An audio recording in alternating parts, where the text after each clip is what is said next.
welcome to another episode of Let's Talk Heart to Heart. I'm Emma Buggy, your host, a teacher of compassionate communication and active listening. And today is episode 9 and the second half of our series on introducing and exploring compassionate communication together. Today's episode we will be joined again with Christina White, my good friend, and we're going to be further exploring the world of empathy, listening with empathy. Anything that is mentioned in this podcast, any links or teachers will be included in the show notes. And if you want to find out anything else about compassionate communication or non-violent communication as it's more widely known, then you can visit my website at www.empathart.com for more information. And you can also sign up for a free active listening session with me, where I will listen to you deeply and hear what's on your heart in a similar way to what we're talking about in today's session.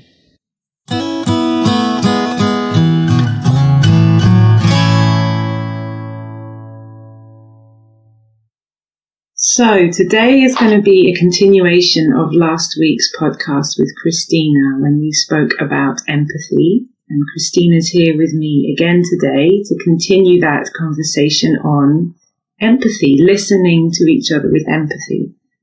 And before we go into what that's going to look like today, I just want to welcome in Christina and have a little check-in to see how are you feeling, Christina, in this moment. Would you like to share with us? Yeah. Hi, Emma. I'm really happy to be here. Checking in. What do I notice?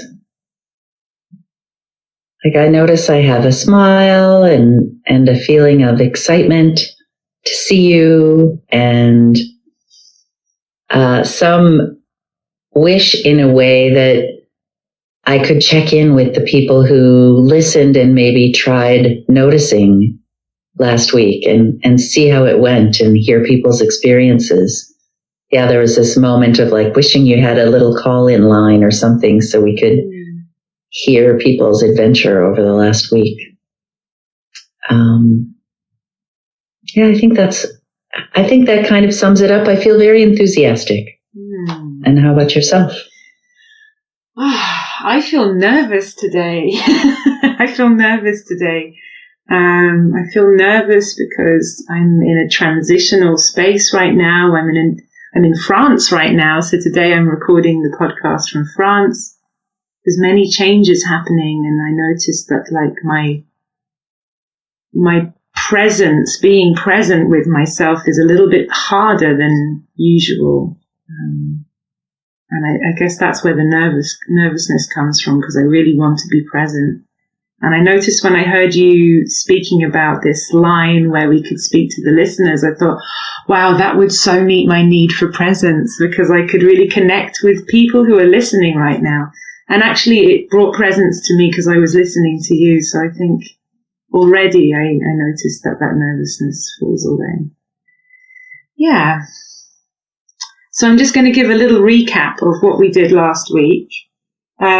Last week, Christina and I, we introduced and looked at a few different ways in which we usually respond to our friends or family or people that we're talking to, ways that we respond when we're listening to them. So sometimes we give advice, sometimes we respond with sympathy, sometimes we respond by wanting to reassure them that everything's going to be okay. And we can also respond with empathy. And last week we looked at how that felt to be the listener when we respond in these different ways, and how that felt for us as the person who's sharing to receive those responses in all those different ways. And then we left you with an action step at the end, something that you could try at home. I'm wondering whether anyone did try that, what it was like to notice what's happening when you're listening to your friends, noticing your thoughts, noticing your own feelings, noticing if you're wanting to go into some kind of reassurance or wanting to help them fix their problems, or whether you're curious about what's happening for them. So that's where we left you last week.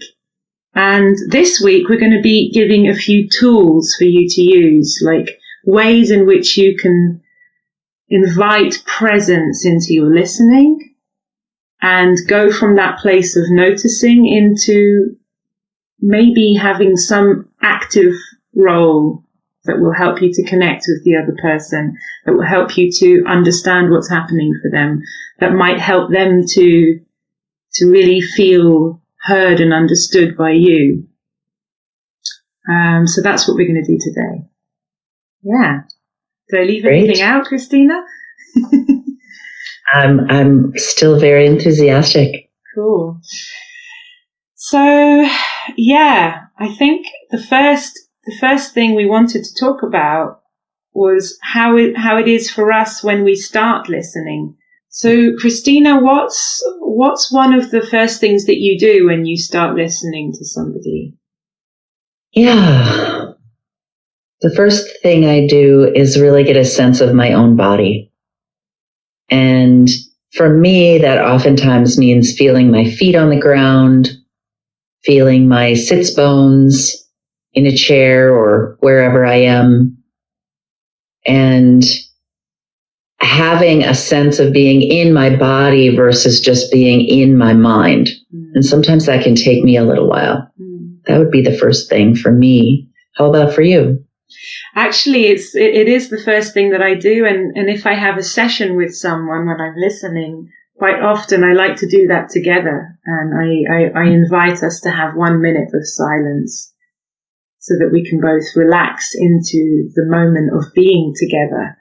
I'm not suggesting that you do that if you listen to your friends, but like in the same way, it's really helpful for me to have that moment with myself, to just invite myself to let go of all of those opinions, thoughts, saving tendencies that I have, and to relax into the chair, relax into listening. And I noticed that actually might last for a while in the beginning. I might just sit in silence whilst I'm connecting with myself and allowing the other person to start sharing. And then I just like relax into hearing their story. I don't have anything to do. I don't have anything I need to do, really. I'm just sitting back, relaxing and hearing this other person share with me. And I think that's really the base of empathy. It's like, what I really love remembering is that's always the place that I can come back to if I start making guesses, which we'll mention a bit more about in a minute, or reformulations of what the other person said. And I notice that I feel a bit uncomfortable, or I'm like, oh, this isn't quite working. I'm not doing this for a reason of connection. I feel strange internally.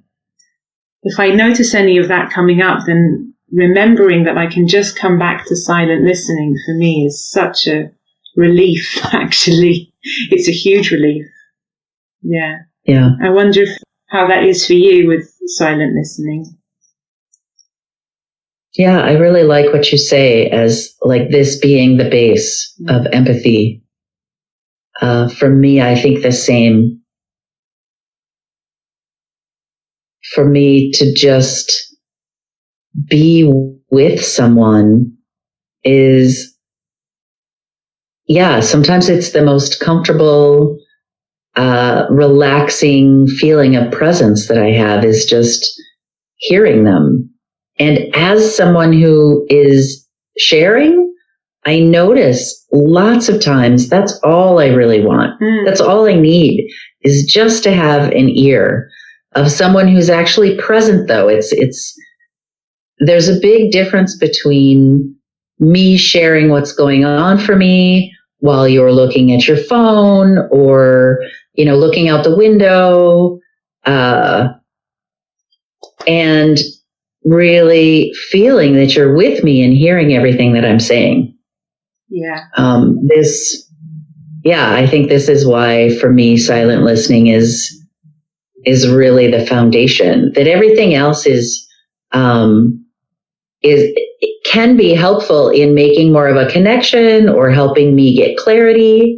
But the silent listening makes me feel like someone is with me, accompanying me. Yeah. Like we talked about it the last time, like walking with me down this path of my own experience. Yes, I'm so happy that you mentioned that that's actually mostly the thing that you want.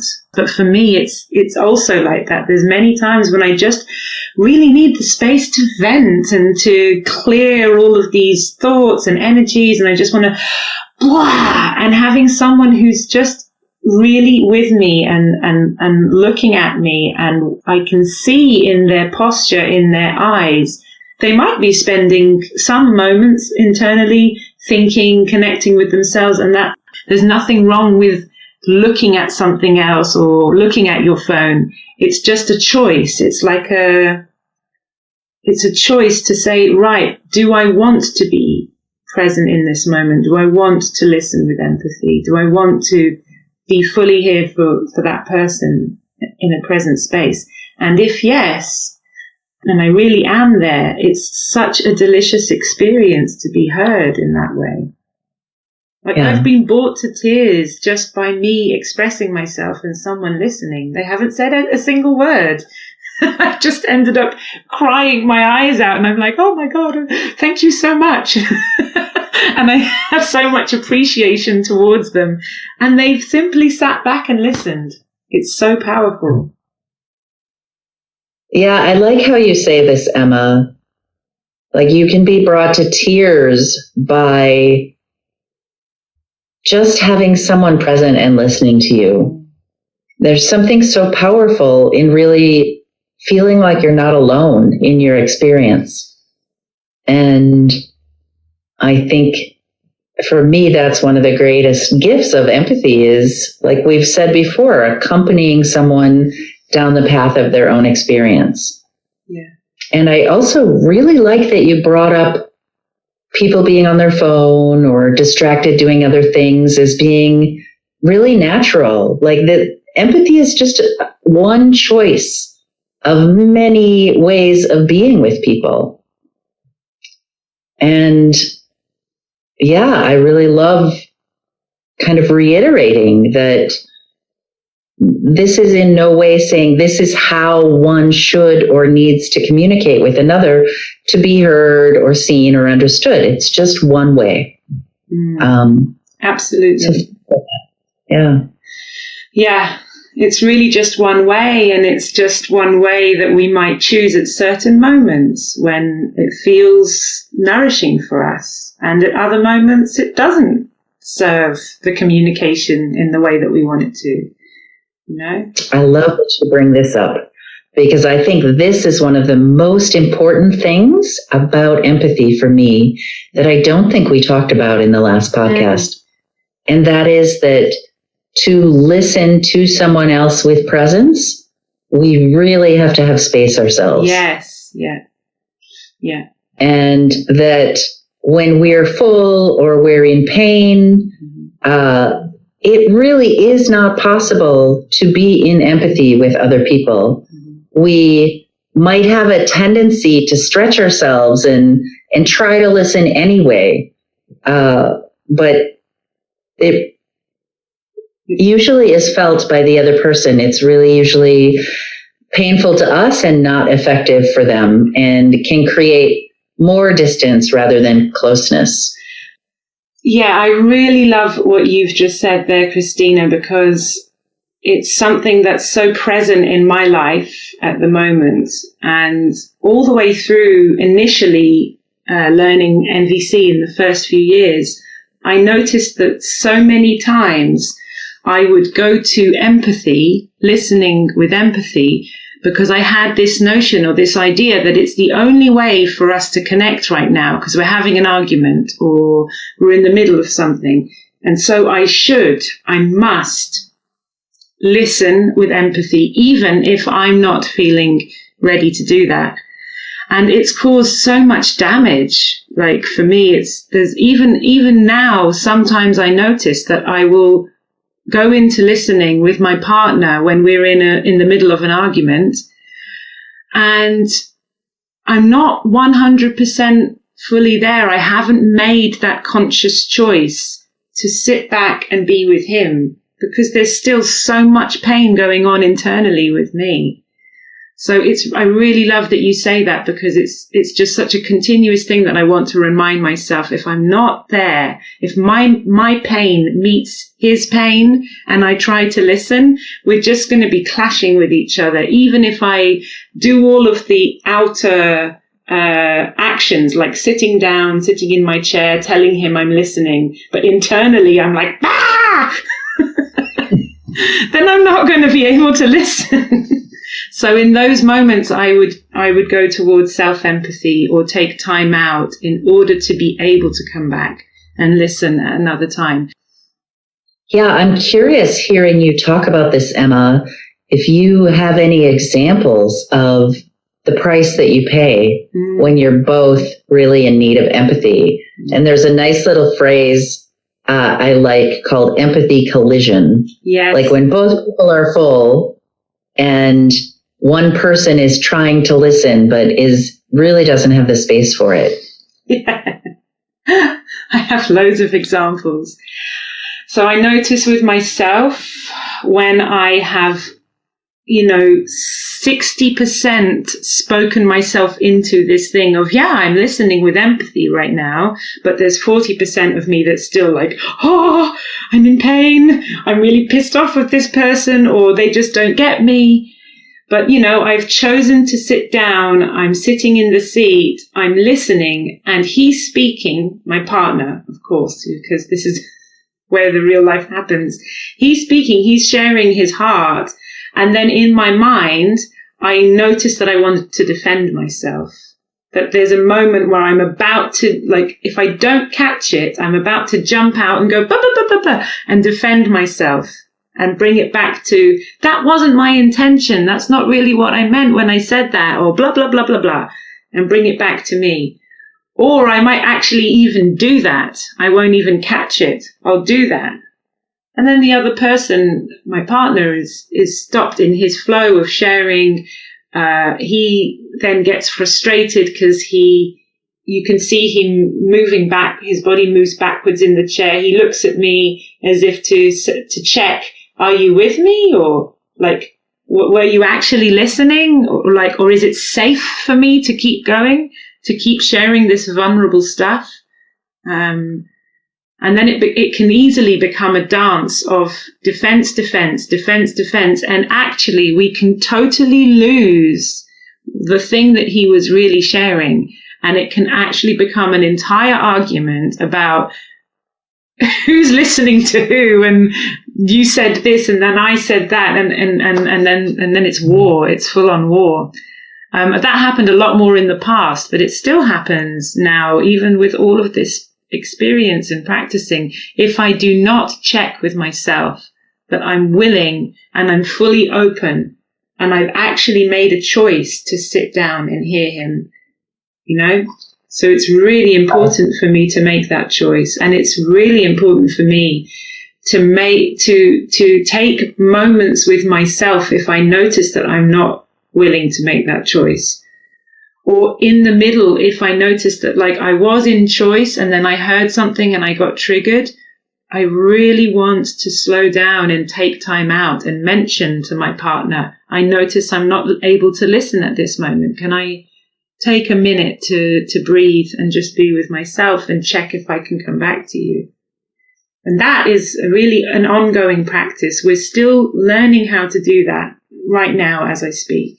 It's not not a quick... Well, it is also hardest to do this with the ones you love. Yeah. Family members, partners, kids.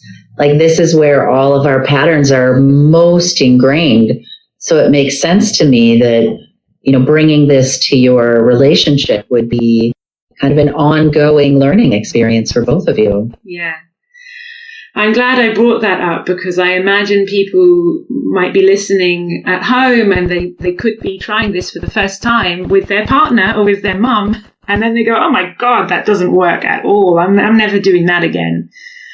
But I know that with myself, I really tried this out in the beginning with friends, with co-workers, with people where my relationship was not so intensified because of all of the past, the history, the bonding, the linking that we have together. Like, it's so important to me that this person understands me, that I cannot fathom what my life would be like if that didn't work. And so it's a higher risk for me to try something and then it doesn't work. Whereas when I'm starting something new, if I try with people where there's a lower risk, then I'm less worried about whether this person is going to abandon me because, I wasn't listening in a way that was nourishing for them, or because I, quote, made a mistake that they might judge me or something like that. I'm less likely to feel that rising energy of panic in me in the middle of the conversation when I've come with this beautiful intention of trying something new. I've come with all this energy in me of wanting to connect, and wow, I've got this new idea and this new way. I've just heard about it in the podcast. I'm going to try it out at home, and I'm all energized. And then my partner looks at me like, what are you doing? Or gets annoyed with me. Or, I try, but I recognize in the middle that I wasn't really in choice, and I get triggered and then I react to them. Yeah, it's much more possible for painful moments to happen when I'm right at the beginning of starting something new, which is fine, but I worry that it would put me off from trying again because I'll feel bruised and I might judge myself as no good at this and not able to do this. So if I choose to do this with people where there is less of that kind of high intensity relationship with, then it's more likely to kind of like fall off me if something doesn't go right, even though that there isn't a right or wrong, but it goes in a way that didn't feel comfortable for me. I'm more likely to accept myself for it and try again and try again. Yeah. And just remembering that lovely invitation that we had at the beginning around asking people if they're willing to be a part of this practice with us. It goes such a long way if I tell someone, oh, by the way, I'm doing this new thing and I wonder if you'd be willing to help me practice. I want to listen to you and I want to get to know you and to connect with you in a deeper way. So, would you want to share with me? I like the idea of the invitation because it also gives people an opportunity to contribute. Yeah, sure. I'm curious. What is this new thing you're learning? I'd love to be listened to in a new way. And in that way, as a speaker, I'm kind of helping your learning process. I also, I really like that you talk about asking people who maybe aren't the people that you have the most entwined, deepest dynamics with, because empathy is like a new language. A lot of the things we're talking about in NVC are like a new language.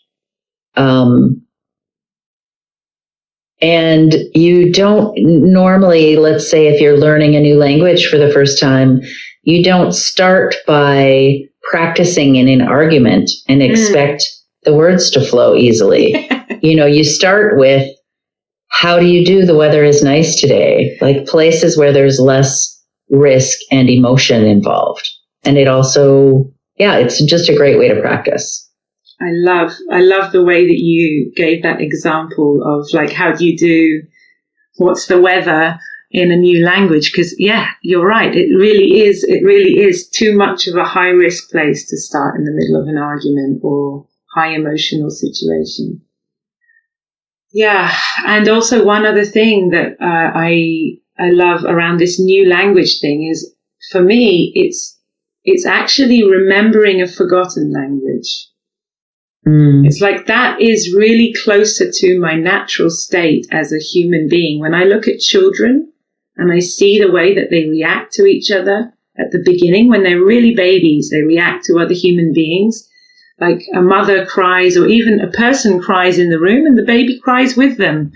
Or somebody does something and the child just looks and they're curious and they're like fully there. And they're always there for choice. And the moment that it doesn't suit them, then they're off doing something else.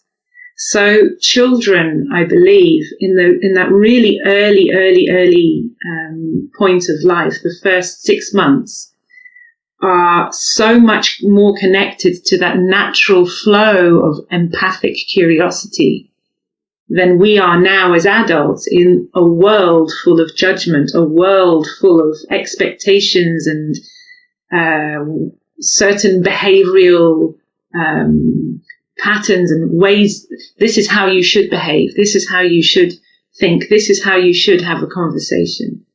That's what we've grown up into. But that's not our base. We didn't start with that. So it's like I see NVC, or compassionate language, or resonant language, is like, it's like remembering a forgotten language. Yeah, I love the phrase remembering a forgotten language. And I guess in a way, that's what I imagine presence to be. Mm. It's a remembering who we are. Mm. And I think that really does kind of sum up what silent empathy is. Absolutely. Yeah. Yeah, it's really just an invitation to come back to ourselves, to recenter, to be present, and just listen. And really, really enjoying the way in which we spoke to each other about the different flavors of empathy and silent empathy, and how meaningful that is for each of us when we're being listened to from that place of presence. And what I'd love is that next week, in our next session, we're going to talk a bit more about the more active role of listening, like how you can listen and perhaps use language as a way to connect with the other person, to reflect what it is that you've understood, to bring that sense of being heard for the other person, and to check our own understanding of what it is that they're saying.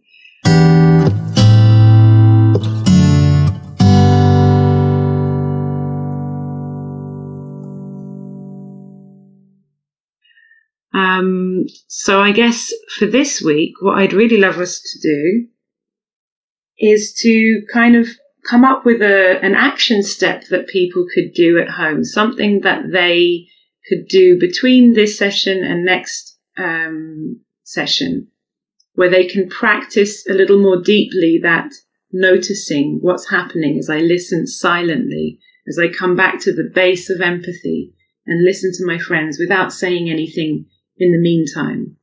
And I wonder if you have any tips or tricks or ways that help you to further deepen that noticing that we started doing last week. Yeah, I recently was listening to two trainers, Mary McKenzie and Raj McGill, and they said something that I really enjoyed. It was an acronym, WAIT, WAIT, which they gave a couple examples of. What am I thinking? What am I telling myself? And why do I want to talk? And all of these were in relationship to what's distracting me from being fully present with the person in front of me. So to make that a little more actionable, I really like the idea of making a choice, first checking when someone is speaking to me, do I really have the space to be listening to them right now? Do I really feel like I am in choice being here? And if you can answer yes to that, beginning a process of silent listening, kind of with conscious intention, and following up on the noticing that we talked about last time, using this acronym of WAIT. Like, as I listen, where are these moments when I'm noticing that maybe I'm not as fully present with them as I might like? And pausing and waiting inside myself. What am I thinking about that I'm not fully present with them? Or what stories am I telling myself about what they're saying? Am I taking it personally? Am I imagining it's someone else's fault? Am I forming an opinion on what it is they should do? And then, do I have an impulse to talk? Like, do I have the impulse to say something? And this is that WAIT acronym. Take a break, take a breath, and wait and notice. I love the simplicity of that acronym, and I have definitely come across it in the past, but I really enjoy that you bring it up now, because it's really an invitation to slow down and notice. Slow down and notice, just slowing down those active parts of me that are like bubbling with needs, with longings to contribute, to help, to understand, to defend, to maybe do something else that I'm thinking about. And so it's really, the acronym really helps me with such simplicity, to just remember, I just need to wait and check, wait and notice, and see what are the things that are distracting me. Yeah, it reminds me a lot of meditation, that we're noticing where our mind goes and bringing it back to the present moment. So in this practice, you're noticing with these certain questions in mind, like, what am I telling myself? What am I thinking? Why do I want to say something?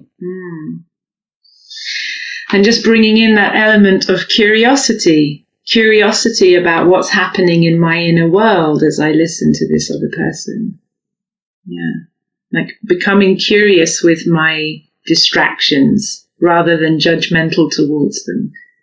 Like, yeah, what's happening in my lovely mind as it wanders from place to place. But it's really, for me, learning the skill of gently inviting myself to come back rather than reprimanding myself and judging myself and going, you shouldn't be doing that. Yeah. So thank you, Christina. I really enjoyed that acronym WAIT. It was a lovely, quick way for us to remember at home. And I guess that's the end for this week. We're going to meet again next week and give you some more examples of how we listen slightly more actively using language. And I'd love to finish off with a little checkout and see how we're feeling, each of us right now. Would you like to go first, or do you want me to go first? Yeah, I'd be happy to go first. So I notice as I'm tuning in, I feel a real vulnerability.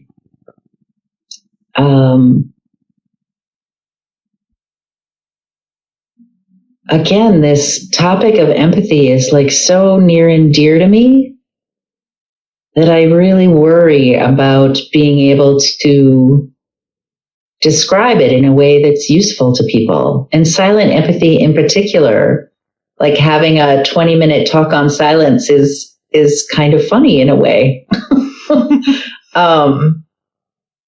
So I notice a desire in me to have been in contribution in some way, some worry that I'm not. And then as soon as I say that out loud, there's a little bit of relief because like, okay, well, there, at least now I've said it. And I can relax into just being me and having really enjoyed this time with you and loving the adventure of trying this podcast together and doing like a little project where we're doing a number of them together. I just so enjoy your company, and I love talking about this stuff with you. So I think that wraps me up. Thank you, Christina. Thank you for going first and sharing your vulnerability, and also sharing how this is so important for you. I notice in me that there is a lot of resonance in this moment. Like my body is just like, me too, me too. That's what's happening in my body. It's like, I so want to contribute. I so want this to be meaningful. And yeah, I'm even in this moment, as I say it, feeling insecure and worrying that every podcast I create, I mention my insecurity, my longing for meaning. Maybe the listeners are getting bored of hearing this message. And yet I don't want to hide my honesty. I want to be really true with what's alive, and that's what's alive in this moment. And I'm also really celebrating, for me, the clarity that I feel after us speaking. It's just like through our conversation, I suddenly have all these moments of inspiration, re-inspiration around silent empathy that had somehow fallen back into me. And so now there's this part of me that wants to go and make notes and write things down. So really enjoying that re-inspiration. Yeah, I think that's me. I'm complete. And celebrate that. Yeah.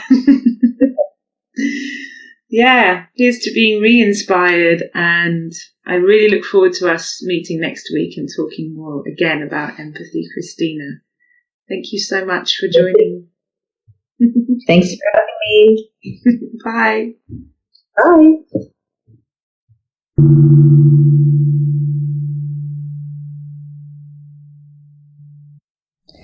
So next week's show will be a continuation of this week's show on empathy, as Christina and I will dive deeper into the subject together. And in the meantime, you can follow me on Facebook. Emma Buggy is my name. Or if you like, you can choose to join the practice group, where I upload videos and activities for you to do, and we practice as a community together. And that's at Heart to Heart Communication NVC group. I'm going to write a link for you in the show notes so that you can easily find that. Or you can also visit my website, empathart.com, where you can find more information about what I do. And as I said at the beginning of the episode, you can also sign up for a free active listening session with me personally, where I will sit and listen to you in a similar way to what we've experienced hearing about in today's podcast. And finally, I'm a little shy to mention this, as I so enjoy creating the show. Regardless of money, it meets so many needs for me. And yet money does support me in making this show possible, as I really hope to use it to get this podcast out to more people via advertising, and also to buy better recording and sound equipment. And so only if you would enjoy, with the same joy as a young child feeding a hungry duck. That's a wonderful quote that I get from Marshall Rosenberg. So if you can do it with that same joy as a young child feeding a hungry duck, donating some cash to help with the flow and the advertising of this podcast, then you can also do that by donating via my website at empathart.com/podcast. So thank you in advance if you do decide to donate. And also, if you do not donate, your listening this far already supports me in so many ways. It really meets my need for confidence, sharing, growth, contribution, and community. So thank you, listeners, for listening to this show. And I look forward to sharing with you again with Christina next week.